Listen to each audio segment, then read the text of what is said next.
அஸ்ஸலாமு அலைக்கும் வரஹ்மத்துல்லாஹி வபரகாத்துஹு ரப்பி ஷ்ரஹ் லி சத்ரி வ யஸ்ஸிர் லி அம்ரி வஹ்லுல் உக்தத்தம் மின் லிசானி யஃப்கஹு கௌலி. அல்ஹம்துலில்லாஹ். அல்லாஹ்வுடைய மாபெரும் கருணையினால நாம் அனைவரும் ரமலான் மாதத்துடைய 10வது நாளை அடைந்திருக்கோம். அல்லாஹ்வுக்கே எல்லா புகழும். இன்னைக்கு பாவ மன்னிப்பிற்குரிய விஷயத்த பார்க்கறதுக்கு முன்னாடி ஒரு விஷயம் சொல்லிக்கிறேன். அல்ஹம்துலில்லாஹ். இப்ப எல்லா சகோதர சகோதரிகளும் நெறைய பேரு அவங்களுக்கு தெரிந்த அந்த குர்ஆன் வசனம், ஹதீஸ் அதாவது இந்த பாவ மன்னிப்பு சம்மந்தப்பட்ட விஷயங்கள கமெண்ட் செய்றீங்க. இத பத்தி பேசுங்கன்னு சொல்றீங்க. இன்ஷா அல்லாஹ் கண்டிப்பா நம்ம இத பத்தி பேசுவோம். சில இம்பார்ட்டன்ட்டான டாபிக்ஸ் வந்து பேச வேண்டியிருக்கு. ஸோ அத நம்ம பேசிட்டு, அ அதாவது இப்ப பேசுற விஷயத்திலேயே நீங்க கேட்ட கேள்வி இருந்ததுன்னா, அதுக்கு சேர்த்து பதில் அளிக்கப்படும். அப்படி இல்லன்னா, இது வெளியில இருந்து எடுக்கப்பட்ட கேள்விகளா இருந்ததுன்னா, நான் கண்டிப்பா இதுக்கு அப்புறமா இந்த இந்த முக்கியமான டாபிக்ஸ் முடிஞ்ச பிறகு நம்ம இத பத்தி பேசுவோம் இன்ஷா அல்லாஹ். அப்புறம் ஒரு ரெக்வெஸ்ட் என்னன்னா, தயவு செய்து எல்லாருமே நீங்க அன்னன்னைக்கு பார்க்கிற வசனங்கள் என்ன? ஹதீஸ் என்ன? அத கமெண்ட் செய்யுங்க. ஏன்னா உங்கள பார்த்து மற்றவர்களும் இதுல பயனடைவாங்க இல்லையா? இது ஒரு மிகப்பெரிய தாவா தானே! நம்மளால எல்லாராலயும் இறங்கி நம்ம தாவா செய்ய முடியுமான்னு தெரியல. ஆனா இன்னைக்கு இருக்க டெக்னாலஜிய யூஸ் பண்ணி நம்ம எல்லாருமே தாவா செய்யக்கூடிய ஒரு தாயிகளா ஆக்கக்கூடிய ஒரு சந்தர்ப்பத்த அல்லாஹ் தஆலா நமக்கு குடுத்துருக்கான். அதனால எல்லா வீடியோஸ்லயும் லைக் செய்யுங்க. நீங்க கமெண்ட்ஸ் எழுதுங்க. அன்னன்னைக்கு பார்க்குற ஹதீஸையும், குர்ஆன் வசனங்களையும் போடுங்க. ஸோ இது மூலியமா நம்ம வீடியோஸ் ஜாஸ்தி மத்தவங்க எல்லாருக்கும் போகும். ஸோ இதுல என்னென்ன நல்ல விஷயங்கள் இருக்கோ, அத எல்லாருமே படிப்பாங்க. நீங்க மத்தவங்களுக்கு ஆர்வம் ஊட்டுற மாரியே இருக்கும். இந்த கமெண்ட்ஸ்ல நீங்க போடுற விஷயங்கள் மூலியமா, மத்தவங்களும் இத ஆர்வமா எடுத்துப்பாங்க. இன்ஷா அல்லாஹ். அல்லாஹ் தஆலா நம்ம அனைவருக்கும் இது மூலியமா நன்மைய குடுப்பான் இன்ஷா அல்லாஹ். இன்னைக்கு நம்ம பாவ மன்னிப்பு பத்தி என்ன விஷயம் பார்க்க போறோம்னா, அதாவது நேத்து என்ன பார்த்தோம்? இஸ்திக்ஃபாருக்கும், தௌபாக்கும் உள்ள வித்தியாசம் பார்த்தோம் இல்லையா? இஸ்திக்ஃபார்ங்கிறது நமக்கு நாம இந்த தப்பு தான் பண்ணியிருக்கோம் அப்படின்னு ஸ்பெசிஃபிக்கா தெரியாட்டாலும், சில சமயங்கள்ல தெரிஞ்சிருக்கலாம். நம்ம என்ன பண்ணுவோம்? அஸ்தக்ஃபிருல்லாஹ், அஸ்தக்ஃபிருல்லாஹ், அஸ்தக்ஃபிருல்லாஹ்ன்னு சொல்லி அல்லாஹ் கிட்ட மன்னிப்பு கேட்போம். நபிகள் நாயகம் ஸல்லல்லாஹு அலைஹி வஸல்லம் அவங்க நெறைய துஆக்களை நமக்காக இந்த இஸ்திக்பார் செய்றதுக்காக சொல்லிக் குடுத்துருக்காங்க. இன்ஷா அல்லாஹ் இத ஒரு ஒரு வீடியோல கண்டிப்பா நம்ம போடுவோம். ஏன்னா, நெறைய சின்ன சின்ன துஆக்களும் இருக்கு. ஸோ இத ஒரு ஒரு தலைப்பா பேச முடியாதனால, ஒரு நாள் வீடியோவாவே நம்ம அத கண்டிப்பா போடுவோம். அது சில பேர் ரெக்வெஸ்ட்டும் வச்சிருக்கீங்க. அத தமிழ்ல போடுங்கன்னு சொல்லியிருக்கீங்க. இன்ஷா அல்லாஹ் கண்டிப்பா அத தமிழ்லயும் போடுவோம். அத ஒரு ஷார்ட்ஸாவும் போடணும்னு இருக்கோம். அதனால இன்ஷா அல்லாஹ் அதுக்கான வீடியோ இருக்கு. இப்ப இஸ்திக்பாரோ, தௌபாவோ நம்ம சின்சியரா என்ன பண்றோம்னா, பண்ணக்கூடாதுன்னு முடிவெடுத்து ஒரு பாவ மன்னிப்பு அல்லாஹ் கிட்ட கேட்கிறோம். ஆனா திரும்ப அத என்ன பண்ணிர்றோம்? பண்ணிர்றோம். இப்ப இதுக்கு என்ன நிலைமை? இப்படி பண்ணும்போது நம்மளுடைய வாக்குறுதிய மீறுறதா இல்லையா? அப்ப அல்லாஹ் நம்மள ரொம்ப தண்டிச்சுருவான்ல. ஏன்னா நெறைய பேரோட இது என்னன்னா அதான். நம்ம ஒரு விஷயத்துக்கு நான் எதுவுமே பண்ண மாட்டேன் அல்லாஹ் அப்படின்னு சொல்லி, இப்ப இஸ்திக்பார் கூட மன்னிப்பு மட்டும் தான் கேட்கிறோம். தௌபான்னும்போது ஸ்ட்ராங்கா இத பண்ண மாட்டேன் அல்லாஹ் அப்படின்னு சொல்லி வாக்குறுதி குடுக்கும்போது, அப்ப அத நம்ம மீறினோம்னா, இது ஒரு பாவமாலாம் ஆயிடும். பாவ மன்னிப்பு கேட்டதுனால பாவம்லாம் நம்மளுக்கு வருது. ஏன்னா ஷைத்தான் அப்படிதான் ஒரு இத கொண்டு வந்து நமக்கு போடுவான். அவன் பாவங்களெல்லாம் தூண்டிட்டு, நம்மள தௌபா செய்ய விடாம தடுப்பான். என்ன நீ இவ்வளோ பாவம் செஞ்சுட்டு போய் தௌபா செய்றன்னு சொல்லுவான். நம்ம அதையும் மீறி நம்ம தௌபா செஞ்சுருவோம். தௌபா செஞ்சுட்டு திரும்ப ஒரு தடவ தப்பு பண்ணுவோம். அதே தப்ப. அப்போ என்ன தெரியுமா சைத்தான் சொல்லுவான்? ஆமா உன்னை என்ன நெனச்சுக்கிட்டு இருக்க அல்லாவ? அல்லாஹ்க்கு ஒண்ணும் தெரியாதுன்னு நெனச்சுக்கிட்டு இருக்கியா? நீ பண்ற தப்பெல்லாம் அவனுக்கு தெரியாதா? அவன ரொம்ப கீழ நெனச்சுக்கிட்டு இருக்கியா? நீ பாட்டுக்கு தப்பு பண்ண, திரும்ப தப்பு பண்ற, திரும்ப தப்பு பண்ற. இப்ப போய் மன்னிப்பு கேட்க போய் நிக்க போறேங்கிற? அதெல்லாம் மன்னிப்பு கேட்காதன்னு சொல்லி சைத்தான் என்ன பண்ணுவான்? நம்மளுடைய பாவ மன்னிப்ப திரும்ப போய் கேட்கறத தடுப்பான். ஆனா, அல்லாஹ் தஆலா உண்மையாலுமே அப்படிதான் சொல்றானா? அப்படின்னா, கிடையாது. அல்லாஹ் தஆலா தன்னுடைய திருமறையில, "இன்னல்லாஹ யுஹிப்புத் தவ்வாபீன வ யுஹிப்புல் முத்தத்ஹிரீன்." அதாவது யார் ஒருத்தர் மீண்டும் மீண்டும் பாவம் செய்தாலும், தௌபா செய்து அல்லாஹ்விடம் திரும்புறாங்க இல்லையா? அதான் அதோடைய வார்த்தை. தவ்வாபீன். மீண்டும் மீண்டும் அல்லாஹ் பக்கம் திரும்புறது. அல்லாஹ் அவங்கள நேசிக்கிறான். யார் ஒருத்தர் தன்னை தானே சுத்தப்படுத்திக்கிறாங்களோ, அதாவது ஒரு இடம் அழுக்கா தான் ஆகும். அந்த இடத்த என்ன பண்றது? அடுத்து அடுத்து சுத்தம் பண்ணிக்கிட்டே இருக்கவங்கள அல்லாஹ் நேசிக்கிறான். நபிகள் நாயகம் ஸல்லல்லாஹு அலைஹி வஸல்லம் அவங்க இத பத்தி தன்னுடைய ஹதீஸ்ல என்ன சொல்லியிருக்காங்கன்னா, அதாவது ஒரு மனிதன் இருக்கான். அந்த மனிதன் ஒரு பாவம் பண்ணிடுறான். அந்த பாவம் பண்ணிட்டு மனம் வருந்தி அல்லாஹ் கிட்ட தௌபா செய்றான். யா அல்லாஹ் இனிமே நான் செய்ய மாட்டேன் அப்படின்னு சொல்லி என்ன பண்றான்? அல்லாஹ் கிட்ட மன்னிப்பு கேட்கிறான். அல்லாஹ் என்ன சொல்றான்? அதாவது என்னுடைய அடியான் அவனை படைத்த ரப்பு நான் இருக்கேன் அப்படின்னு நினைக்கிறான். நான் அவனுடைய பாவங்கள மன்னிப்பேன் அப்படின்னு நம்புறான். அது மட்டும் இல்லாம அவன் செய்த பாவங்கள்னால அவனுக்கு தண்டனை கிடைச்சிருமோன்னு அஞ்சுறான். அதனால என்னுடைய அடியான நான் மன்னிச்சுட்டேன் அப்படின்னு சொல்லி சொல்றான். அப்புறம் கொஞ்ச நாள் ஆகுது. அல்லாஹ் நாடுற வரைக்கும் அவன் என்ன பண்றான்? நல்லபடியா இருக்கான். அடுத்து கொஞ்ச நாள் கழிச்சோ, கொஞ்சம் வருஷம் கழிச்சோ என்ன பண்றான்? இதே மாரி திரும்ப பாவம் செய்றான். பாவம் செய்த உடனே மனம் வருந்தி அல்லாஹ் கிட்ட மன்னிப்பு கேட்கிறான். எல்லாம் நான் இந்த மாதிரி பண்ணிருக்க கூடாது, என்னை மன்னிச்சிடல, இனிமே நான் இந்த மாதிரி பண்ண மாட்டேன் அப்படின்னு சொல்லி மன்னிப்பு கேட்கறான். உடனே இறைவனும் என்னுடைய அடியான் அவனை படைச்ச ரப்பு நான் இருக்கேன், நான் அவனுடைய பாவங்களை மன்னிச்சிருவேன்னு அவன் என்ன பண்றான், நம்புறான். நான் கொடுக்க போற தண்டனைக்கு பயப்படுறான். அதனால என்னுடைய அடியானை நான் மன்னிச்சிட்டேன்னு சொல்றான்.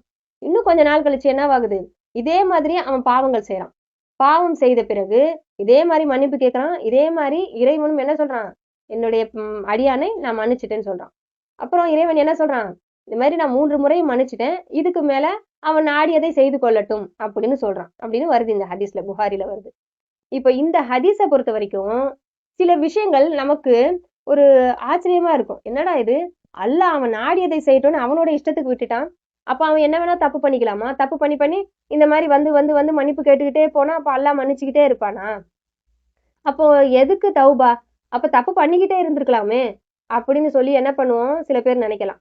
இப்போ நம்ம இதை இப்படி புரிஞ்சுக்க கூடாது.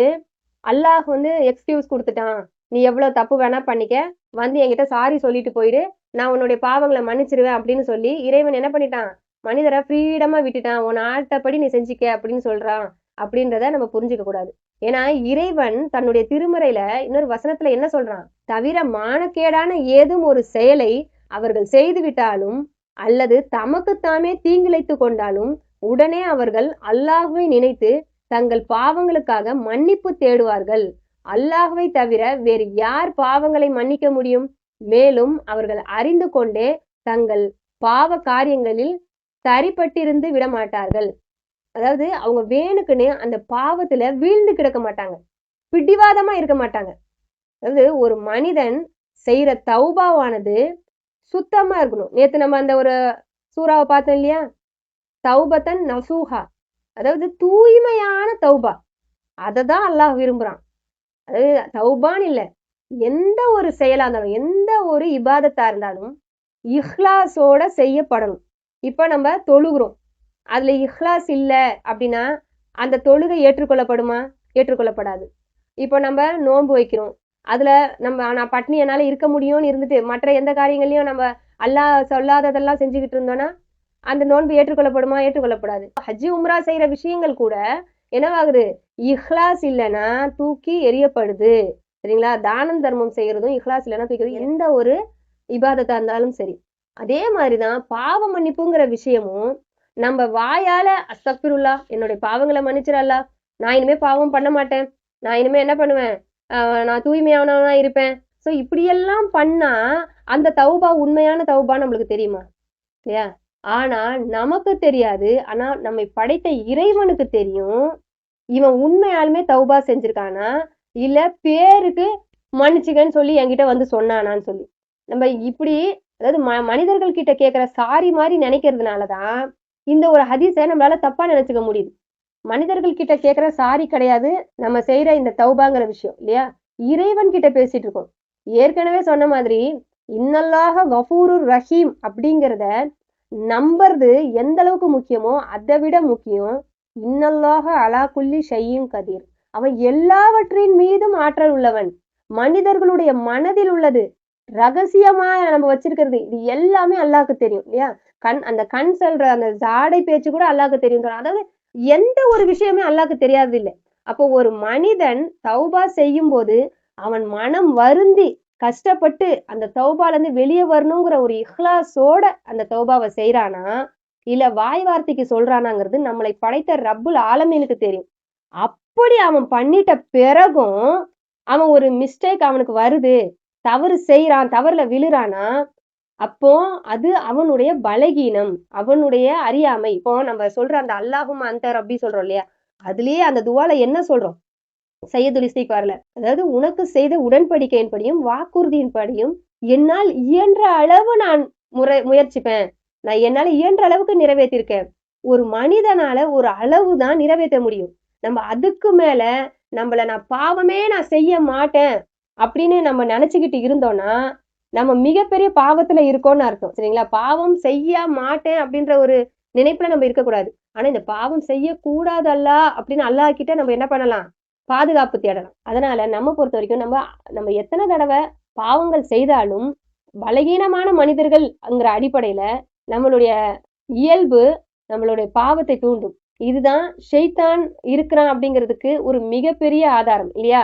நம்ம பாவ மன்னிப்பு கேட்ட உடனே ஷைத்தான் டாடா பாய் பாய் சொல்லிட்டு போயிட்டான் அப்படின்னா அப்புறம் ஷைத்தானுக்கு என்ன வேலை இருக்கு இல்லையா? ஷைத்தான் எந்த விஷயத்துல நம்ம பலகீனமானவங்கிறத நோட்டம் விட்டுக்கிட்டே இருப்பான். நம்ம பாவ மன்னிப்பு கேட்கறோம்னாலே அந்த விஷயத்துல நம்ம பலகீனமா இருந்திருக்கோம். ஒருத்தர் செம்மையா கோவப்படுறான். அந்த கோபத்தினால ஒரு பெரிய பிரச்சனை வருது. அந்த பிரச்சனைக்காக வேண்டி அல்லாஹ் கிட்ட பாவ மன்னிப்பு கேட்கறான்னா, அப்போ அந்த கோபத்துல இனிமேல் படமாட்டேன்னு சொல்லிட்டு வெளியே வந்துடுறான். ஆனா ஒரு 4 வருஷம் கழிச்சு ஏதாவது ஒரு சூழ்நிலை ஏற்படுது. அதே மாதிரி கோவப்படுற மாதிரி வருது. அவன் அதுலதான் அவனுடைய வீக்னஸ் இருக்கு. சோ அத ஷைத்தான் தூண்டுவான். இதே மாதிரி எல்லா மனிதர்களும் எல்லா பாவத்திலையும் ஷைத்தானுடைய தூண்டுதல்னால விழுந்துறது இல்ல. இப்போ நம்ம எல்லாருமே கொலை பண்ணிடுவோமா? விபச்சாரம் செஞ்சிருவோமா? வட்டி வாங்கிருவோமா? இல்ல. ஆனா இது எப்படி ஆக்குவான்னா, நம்ம ஒரு விஷயத்துல பலகீனமா இருப்போம். இப்போ ஒரு ஆண் என்னவா இருப்பான்? ஒரு விஷயத்துல இப்போ மது அருந்துறதுல பலகீனமா இருப்பான். புகைப்பிடிக்கிறதுல பலகீனமா இருப்பான். இதெல்லாம் தவறு, இது ஹராம்னு சொல்லி அல்லாஹ் கிட்ட பாவ மன்னிப்பு கேட்டு, இத நான் பண்ணவே மாட்டேன்ல அப்படின்ற ஒரு முடிவு எடுத்துருவான். ஆனா ஒரு 4, 5 வருஷம் கழிச்சு, அதாவது மனிதர்கள் ரூபத்திலயும் ஷைத்தான் வருவான் இல்லையா? மனித ஷைத்தான்களும் இருக்குது. எல்லாருக்குள்ளயும் ஷைத்தான் இருக்குல்லையா? நப்சு. அந்த மாதிரி தோழர்களா ஷைத்தான் வருவான். அது அந்த இப்லீஸ்ங்கிற ஷைத்தான் அந்த கூட்டம் ஒரு கூட்டம். அந்த கூட்டம் கெடுக்க வரும். வஸ்வாசா ஏற்படுத்தும். மனித கூட்டம் வரும். நமக்குள்ள ஒரு ஷைத்தான் இருக்கு. அந்த ஷைத்தான் என்ன பண்ணும்? சரி இதெல்லாம் நல்லா தானே இருக்கு அப்படின்னு சொல்லிட்டு அவனுடைய பலகீனத்தினால அந்த தப்பை திரும்ப செய்வான். ஒரு பெண்ணா இருந்து ஒருத்தவங்க என்ன நினைப்பாங்க? நம்ம இனிமே புறம் பேசக்கூடாது. இவ்வளவு பெரிய தப்பு பண்ணிட்டோம்னு நினைப்பாங்க. அல்லாஹ் கிட்ட பாவ மன்னிப்பு கேட்டு வெளியே வந்துருவாங்க. ஆனா அதே மாதிரி இந்த ஷைத்தான்கள் மூலியமாவும் மனித மனித ஷைத்தான்கள் மூலியமா என்ன பண்ணும்? ஒரு தூண்டுதல் ஏற்படும். நமக்குள்ள இருக்க ஷைத்தான் என்ன பண்ணும்? வெளியே சரி கொஞ்ச நேரம் தானே பேசிட்டு போவோம் அப்படின்னு சொல்லி பேச ஆரம்பிக்கும். சோ எந்த ஒரு தவறுமே இனிமே நடக்கவே நடக்காது அப்படிங்கறத யாருமே கேரண்டி கொடுக்க முடியாது. ஆனா அந்த தௌபா செய்யற நேரத்துல ஒரு மனிதனுடைய மனநிலை எப்படி இருக்கணும்னா, அதாவது இப்ப நம்ம ஒரு ஸ்கூல்ல லேட்டா போறோம்னு வச்சுக்கோங்களேன். அந்த ஸ்கூல்ல லேட்டா போகும்போது நம்ம என்ன நினைப்போம்? நான் இனிமே லேட்டா வர மாட்டேன் மிஸ். இதான் மிஸ் கடைசி தடவை அப்படின்னு சொல்லி எக்ஸ்கியூஸ் கேட்போம். ஆனா மனசுல என்ன நினைப்போம்? சரி அப்புறமா வந்துக்கலாம். இதே மாதிரி பேசிட்டு போய்க்கலாம் அப்படின்னு சொல்லி நம்மளுடைய டீச்சர் கிட்ட நம்ம நினைப்போம். அந்த மாதிரி இறைவன் கிட்ட கேட்கிற தௌபாங்கிறது அப்படி கிடையாது இல்லையா? ஏன்னா மனசுல உள்ளதை அல்லாஹ் அறிவான்.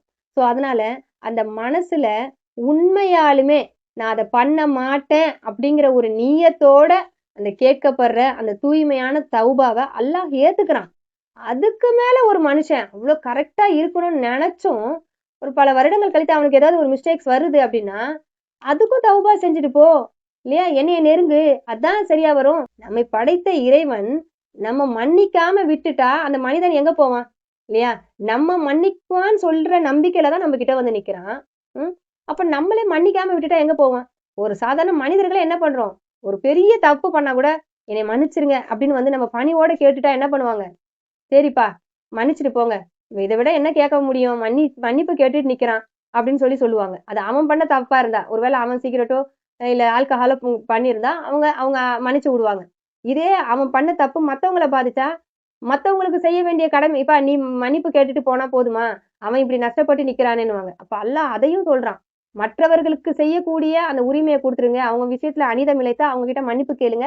அவங்களுக்கு எந்த விஷயத்துல நீங்க சரி பண்ண முடியுமோ அப்படி சரி பண்ணுங்கன்னு.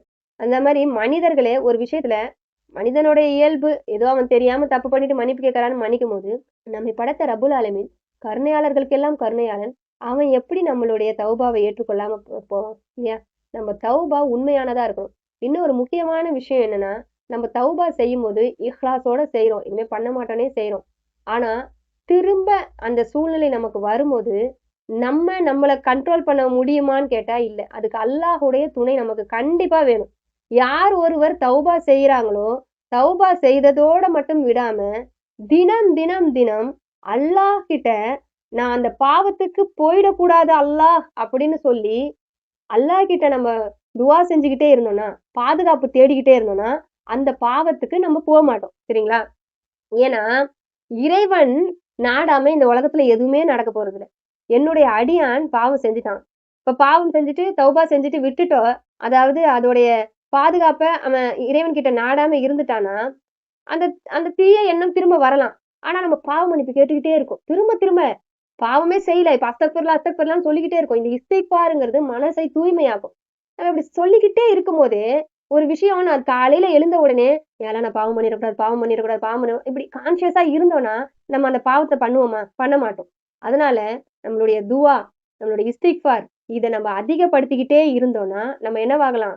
தௌபாவ அல்ஹம்துலில்லாஹ் நம்ம காப்பாத்திக்க முடியும். சரிங்களா? இப்போ யா முகல்லிபல் குலூப் சப்பித் கல்பி அலா தீனிக். உள்ளங்களை புரட்டுபவனே, என்னுடைய உள்ளத்தை உன்னுடைய தீனில் நிலையாக்கி வைப்பாயாக. அப்போ அல்லாஹ்வுடைய 2 விரல்களுக்கு இடையில தான் என்ன இருக்கு? மனிதனுடைய இதயம் இருக்கு. மனிதனுடைய இதயம் சரியா இருந்துச்சுன்னா, அல்லாஹ் தஆலா என்ன பண்ணுவான்?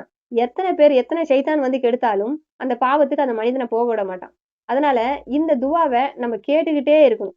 இஸ்லாத்த பொறுத்தவரைக்கும் தீனுங்கிறது உலகத்தையும், ஆஹிராவையும் பிரிக்கிற ஒரு விஷயம் கிடையாது. 2த்துலயுமே சரியா இருக்கிறது தான் தீன். இல்லையா?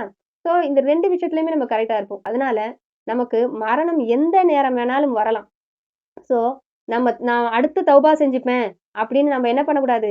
நம்ம அத வந்து போஸ்ட்பான் பண்ணிக்கிட்டே போகாம, நான் என்ன பண்ணணும்னா, இப்பவுமே அல்லாஹ்கிட்ட பாதுகாப்பு கேட்டு, நான் அந்த பாவத்துக்கு போகாம இருக்கணும் அப்படின்ற ஒரு எண்ணத்தோட, அல்லாஹ்கிட்ட அதுக்கு பாதுகாப்பு தேடிக்கிட்டே இருக்கணும். ஒருவேள திரும்ப அந்த பாவத்த செய்யும்போது மரணம் வந்துருச்சுன்னா, என்னவாகும்? முதல்ல கேட்ட தௌபா வீணா போயிடுமா? திரும்ப அந்த பாவத்த செய்ற மாரி ஆயிடுமா? அதனால நம்ம எந்த அளவுக்கு கரெக்ட்டா இருக்க முடியுமோ இருக்கணும். அப்படி இருந்தும் ஒரு மனிதனா, ஒரு பலகீனத்தினால அந்த தவறு திரும்ப நடந்துச்சுன்னா, அல்லாஹ் மன்னிக்கக்கூடியவன். எத்தனை தடவை கேட்டாலும், மீண்டும், மீண்டும், மீண்டும் கேட்டாலும், அல்லாஹ் மன்னிக்கக்கூடியவன். நம்மளுடைய தௌபா, தௌபத்தன் நசூஹாவா இருக்கணும். அது தூய்மையான தௌபாவா இருந்தால் மட்டும் போதும். அல்ஹம்துலில்லாஹ். அல்லாஹ் தஆலா மனிதனுடைய பலகீனத்தை அறிந்தவன். அவன் நம்மை என்ன பண்ணுவான்? கண்டிப்பா பாதுகாப்பான் இன்ஷா அல்லாஹ். அல்லாஹ் தஆலா நம் அனைவரையும் தௌபா செய்து நம்மை தூய்மையாக்கிக் கொள்ளக்கூடிய மனிதர்களாக ஆக்கி அருள் புரிவானாக. வாஹிரு தவானா அனில் ஹம்துலில்லாஹி ரப்பில் ஆலமீன். அஸ்ஸலாமு அலைக்கும் வரஹ்மத்துல்லாஹி வபரகாத்துஹு.